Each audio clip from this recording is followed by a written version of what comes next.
Hey everyone, Tactics here, and today we're going to be diving into the basics of Warcraft Logs and how to use it as a tool to improve your own gameplay. Now, a lot of what I am going to be talking about in this specific video is going to be directed at tank players, as I haven't really seen a ton of great tank-specific resources out there. Obviously, we've got DPS players who have tons of different both sites and videos and stuff kind of going through how to check out that stuff. I'm sure a lot of people here have maybe used Warcraft Logs and only really looked at rankings, not really dive too deep into it because it is pretty intimidating. But I will be covering some general things out there. It's not all going to be tank specific stuff. So hopefully, regardless of what your role is, you'll be able to get something out of this video. Also, like I said earlier, this is more going to be about navigating some of the menus and basic filtering to get the information you need here. So nothing too complicated like using expressions or anything like that. So there's definitely still a lot more to go. But this is just kind of like the beginner stuff in order to actually use this tool as more than just kind of a checking your ranking is your number purple type thing, as there's definitely a lot of other complex things to Warcraft Logs. With that said, if you find this video useful, please be sure to leave a like and subscribe to the channel for more content like it. And let's start off with something that I think is super important when you are trying to improve, and that is finding a log from another player that is comparable to what you're doing. For this, you do generally want to try and pick a player that is better than you, of course, because you want to be learning and you're assuming that they are doing things correctly, and you can kind of compare one-to-one what you're doing versus what they're doing and kind of see, oh, maybe I'm going wrong here, maybe I'm not doing enough of this, X or Y, whatever it is. And so how do we actually find that comparable person? Obviously, being the right spec is important. If you're a prot warrior, you don't want to look at a blood decays log to improve, right? So that's first and foremost. When it comes to raiding in particular, some things to look at are fight duration, as well as whether you're the same kind of tank position. So are you the person tanking the boss first or second, as both of those things can kind of impact both your ability usage as well as kind of cooldowns and defensives and things like that. So very important when you're comparing raid. When it comes to Mythic Plus, it does get a bit trickier since there's way fewer dungeon logs out there. Lots of people log raids, not as many log dungeons, so that's a problem. And in particular, when you are trying to compare yourself to a better player in dungeons, which of course is something you always want to do, it often means that they're playing in a higher key level and they're potentially playing in either like a different comp or maybe even a different route. That's probably pretty common as well. So all of those different things can complicate some aspects of comparing one-to-one in a Mythic Plus dungeon. Now, in terms of how to use Warcraft Logs specifically to find that comparable, there's a few different ways here. One, if you specifically know a good player of that spec, you can type their name in the search bar here. A good one for warriors always is Sense. He's a really good warrior player. There he is on Tichondrius Warrior, and you can just click on his profile. You can look at his stuff here. Switch this to either raids or dungeons or whatever, and he's got a bunch of logs up there, and you can compare one-to-one. I'm sure there are players like this for every single, spec in the game, really, as long as you know who it is, but not everyone knows who to look at, and potentially some of those other points, like fight duration, if you're looking at fight duration, that might not line up, specifically looking at an individual player. So what then? Well, you can go here, click the Raid tab, and pick whatever fight you want to compare on. I don't know, let's say Echo of Neltharion. You want to click the Rankings button. Then at the top here, you want to make sure that it is set to whatever spec you want. So sticking with the Prot Warrior example, let's click Protection Warrior. And so it brings up this page, and this is the top parsers. So you don't necessarily want to look at the #1 damage log all the time, because that can often lead to some sort of padding, or maybe something that's not necessarily what you're supposed to do, aggressive trinket usage, something different usually. It's not necessarily bad, but something to keep in mind.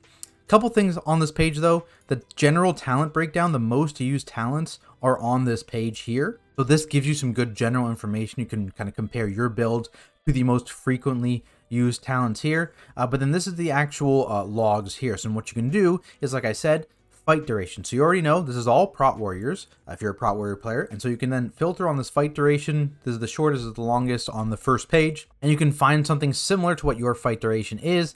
If you're not done the fight yet, right, you're progging on the fight, you probably want to just go towards one of the longer fight durations, seeing as, when you're first progging on a fight, you're usually not going to kill it too cleanly. So you can go on to the longer end there. So, click one, 732. And then you can go in here, and this can be your comparable. You know, you click on the other warrior, and there you go. You got their stuff open here. You do still need to check specifically tank timing. So what you can do here actually is remove this filter, and if you go to damage taken here, and you can just kind of filter by mousing over, clicking, and then dragging just the first few seconds of the fight. Who took damage? You can see here the Brewmaster is the one taking the big damage, which means the Brewmaster was tanking the boss first, and the Prot Warrior was tanking the boss second. So if you're a Prot Warrior that was tanking the boss first here, you'd need to go back and click on another one and find something else. If you're a Prot Warrior that was tanking the boss second, you know that's what this guy is doing, so you, at least for the first phase, have something similar to go off of. And that is very important on certain fights, right? It can really, really impact your defensive usage and your cooldown timing in general, right? So that is something important as a tank player you need to be aware of. Warcraft Logs also has a built-in comparison tool. So if you open up your own personal log, you can then go up here in the top right. You see this compare button. You can click that, and this kind of allows for you to restrict based on you know, things like fight length here, raid size, item level, time range, and you can kind of select yourself. So if there's a Prot Warrior here, and you can search for something similar there, or you can come here if you already have the URL. Like for example, you want to use this one, you can copy with URL, just paste it in there, and it'll pop up kind of side by side, or even within the same log, right? You could do that too. Boom, compare. And it pops them up side by side like this. So you can see both right next to each other instead of doing like a split screen log thing like this. So obviously this is the same player, but this is kind of what you can do with this function. So pretty neat, pretty useful there. For Mythic Plus, similar up here, right? You go to dungeons, pick whatever dungeon you want, you know, hit rankings there. And again, you want to make sure that it's set to whatever your spec is. So again, Prot Warrior example. And then here specifically, you need to make sure this says logs only.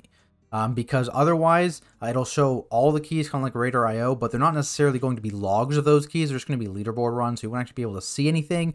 And that's kind of why you run into problems, right? Because there's just less logs in general. But then you can go down there, look, there's sense right there at the top, bunch of sense logs here. And so then you can, you know, click into these and take a look at that. Again, note, key level difference is going to be a real thing. Obviously, if you're doing this, you know, maybe you're running like 23s, 24s, and you want to look at someone, they're running like a 27 even.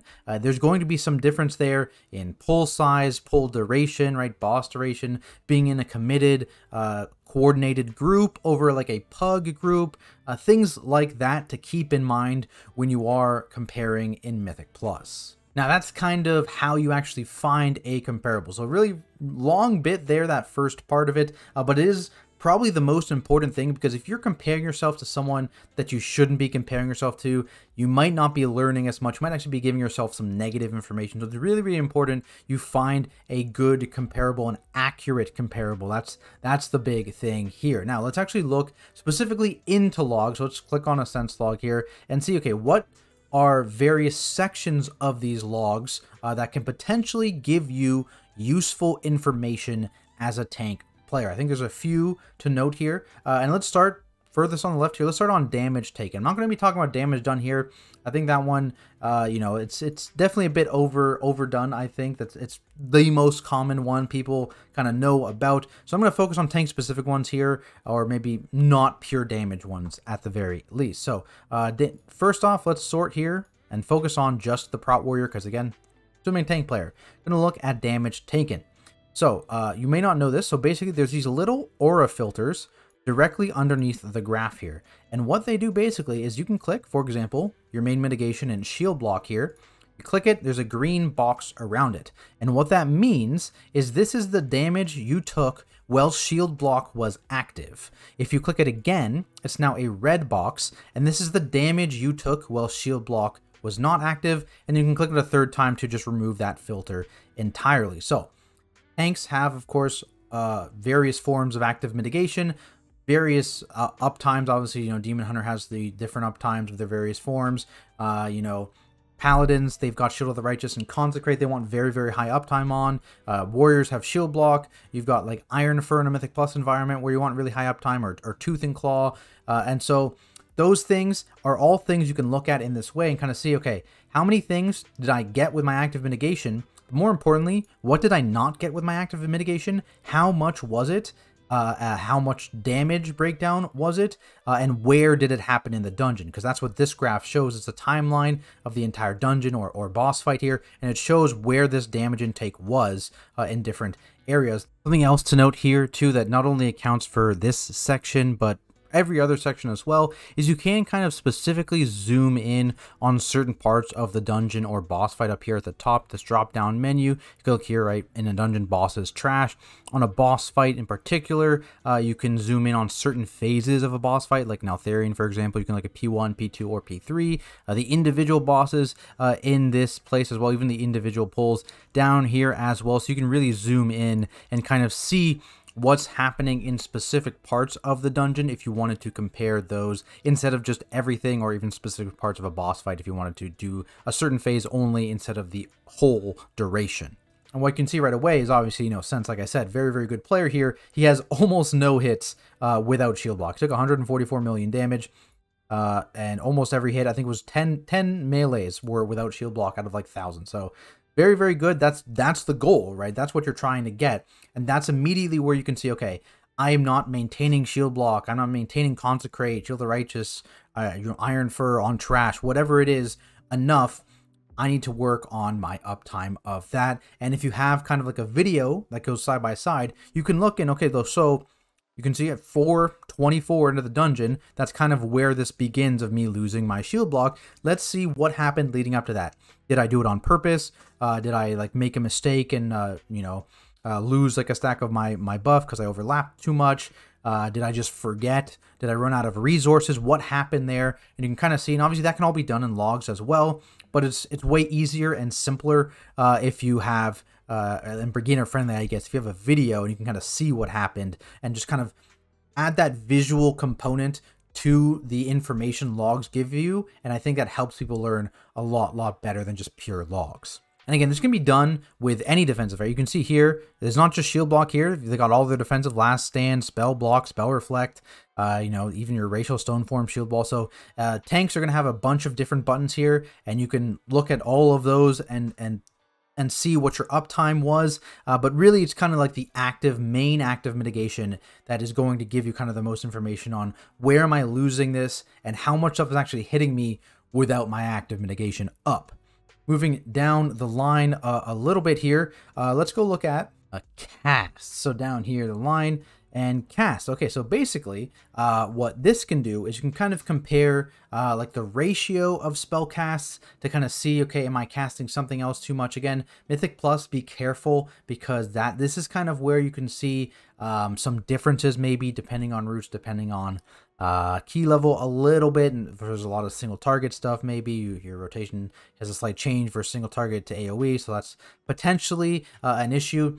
Something else you can look at too, CPM on the side here, that is casts per minute, really helps overall in general, just because you can kind of see again how much a person is casting. And if you go down here at the bottom, you can kind of compare your overall casts per minute and see, okay, am I losing globals somewhere, right? That's very, very important. Losing globals, always bad. You don't necessarily have a great measurement of that, so cast per minute, and comparing that, seeing, oh, this guy is just casting way more per me every minute. Obviously squeak here, I don't know what that is, but that's certainly padding a little bit. So you have to ignore that. I guess note if someone has squeak in their cast log, maybe don't add that into everything else. But ignoring squeak here, right? Like seeing like maybe you're looking and you have more thunderclap cast than shield slam, which is certainly not what you want as a prot warrior. And this shows kind of what you can assume to be at least a relatively correct ratio of ability usage. So, hey, shield slam should be my most casted ability. This guy's getting 15.8 casts per minute. Maybe you're only getting like 9. And so, okay, I need to be casting shield slam way more, because that's not something that's going to be made up with from just a proc difference over the course of a dungeon or a raid fight usually, right? So keep that in mind. It's going to give you a decent bit of good information here, especially in raids when you are using similar fight times. So that's really where this becomes very useful. Similar fight time raid bosses, you can just look at raw cast and be like, hey, we both had a 7.5 minute fight. Why does this guy have like 20 more shield blocks, or shield slams, I mean, rather, right? That's something important to note. Maybe you're leaving Shield Slam on cooldown too long. Maybe you're prioritizing some other spell over it, whatever it is. This can kind of help you see where you should be at versus where you currently are at when you're comparing it to your own log. Something else in here, right, obviously is the offensive cooldown usage, right? Things like, Thunderous Roar, Ravager, that kind of thing. And this, you can see how many total casts you got off, and you can take into account how long something was, right? So, if you've got a 1.5-minute cooldown and a 7-minute fight, you really want to make sure you're looking at that and you have 4 uses of all of their 1.5-minute cooldowns, right? If you don't have 4 uses, you only have 3 uses of someone's 4. That's only a 1 number difference, right? But that's still a big deal because you lost the whole cooldown usage somehow on a fight where you should have been able to get 4 in, or whatever the cooldown duration is, right? If it's a 1 minute, you should have been able to get at least 6 in on a 7-minute fight. If it's just over 7 minutes, you could have been able to get 7 in maybe, right? So something to keep in mind there, making sure you're maximizing cooldown usage unless there's a specific reason, because there have been cases in the past, whether it's damage amps or just important burn phases where people would save cooldowns specifically to deal with whatever that is. For example, I think on Razageth, that was a good example where people would be saving cooldowns going into like intermission 1 specifically and killing ads and using it on those ads. So potentially over the course of the fight, you would lose a set of cooldowns, but maybe this is something that can tell you that, like, if you had an additional cooldown usage on, maybe you're looking at a wipe versus someone else's kill, and you can see they didn't use a cooldown, you can then see, well, where did they use that cooldown? And you can see here, this is where he used Thunderous Roar as an example, and you can see, oh, so maybe he held Thunderous Roar here where I used it, and he actually used it on this part that we wiped on. You can kind of see information like that as well, again, with this timeline showing where these casts are actually happening. From there, just before casts on the menu here, we've got resources, and you can see here, as you would expect, your resource generation. And so whatever your important resource is, holy power, rage, whatever it is, you can see it here for warrior. Of course, it is rage, and you can see what you generated, your raw gain value here. So your gain and how much you wasted. And this is important because you can see how much resource you lost, right? As rage, this is actually a very low amount of rage loss, as expected. It's a good comparable log. But if this was holy power, for example, this would be actually quite a lot of holy power to have wasted, right? So keep that in mind, what the resources that you're looking at is, and you want to minimize this wasted column as much as you can, because pretty much every tank spec right now has some sort of kind of thing where they will use their resources to kind of feed into that kit, right? Obviously, it makes sense. That's kind of World of Warcraft, right? But bears, for example, they get a CDR on Incarn, and they get, after the Wildfire cast, if they're running that with their rage spent. Paladins, by spending that holy power, they'll get CDR on things like Sentinel and other things. Warriors, right, they have CDR on like Avatar and Shield Wall and things like that, right? So it's and of course Shield Slam used with their tier, Last Stand. So lots and lots of stuff like that is in tank kit. So it's really, really important to not be wasting much of your resource, as little of your resource as possible here. So you can again kind of see, where is this happening? Where are you wasting resources in here? And how do I prevent that from happening in the future? What's going on in those situations? That kind of thing. So nice little thing to look at here for sure. Moving back a little bit, let's talk about buffs and buff uptime. So this is going to be a little bit dependent on your spec here, but pretty much everyone has some important buffs that you can track uptime on. For example, warriors, if you're looking at stuff like damage, you've got avatar uptime here. You can take a look at, you've got their tier set, which I believe is Earthen Tenacity. Yeah, there it is, Earthen Tenacity. So you can look at that. That deals with quite a significant amount of damage as well. So you can take a look at that. Other things like resource generation, again, violent outburst. Basically, getting this buff means that you spent, what is it, like 240 rage or something like that. So you can use this kind of to track, okay, this person generated and spent way more rage than I did, or even really it's just spent really more rage than I did. In the same duration of time, maybe you only got 100 of these stacks and they got 128 as an example, right? So like they got a ton more rage spent compared to you. And again, that's something that you can look at. That's a red flag there you can see by looking at these buff uptime. Similarly, again, avatar uptime.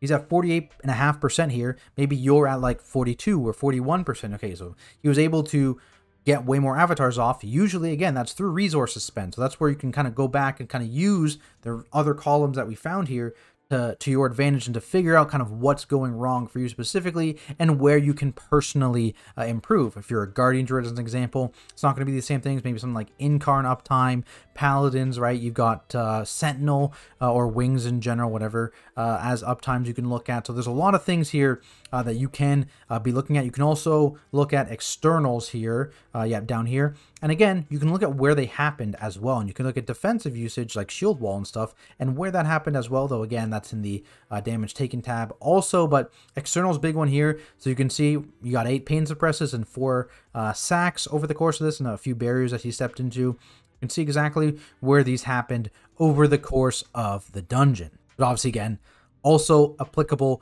to raid fights. And the last beginner thing here that I want to kind of go over quickly is the deaths tab. Now, I assume he did not die. So taking the filter off just so we actually have something to look at here. We can just click on one of these and basically you can see here pretty much what happened leading up to a player's death. This includes every individual damage and healing event, what defensives were kind of active at a time. Like here, so you can see Spore Cloak was active at this time. You can see, if you scroll down here, the timer of other defensive usage potentially here. So you can see he used Desperate Prayer like 37 seconds ago. Probably not going to have it back. Use Fade, that kind of thing. So as a tank here, obviously these would be tank abilities if you're looking at your own individual death. But you can kind of see leading up to your death what happened, what could have been done potentially, what abilities you had available, and what abilities did you actually press to try and save yourself, right? Things like health pots, things like your personal healing done, your personal defensives, that will all be shown here in this column here. So pretty useful to try and figure out, okay, what could I have done differently to not have died here? There we have it, guys. Those are my 5 major things to look at on Warcraft Logs from a tanks player's perspective. There we go. As well as how to actually find a good comparable log, which may be the most important thing in this entire video. So hopefully this does help you guys out and help you to use this fantastic tool that is Warcraft Logs. If this helped you out, please be sure to leave a like and subscribe to the channel for more content like it. If you have any questions at all about anything I covered in this video, feel free to leave those down in the comments below, or come stop by my Twitch channel at Tactics and ask me over there. As always, big shout out to all of my supporters over on Patreon. It really does mean a lot. Otherwise, thanks everyone so much for watching, and I'll see you in the next video.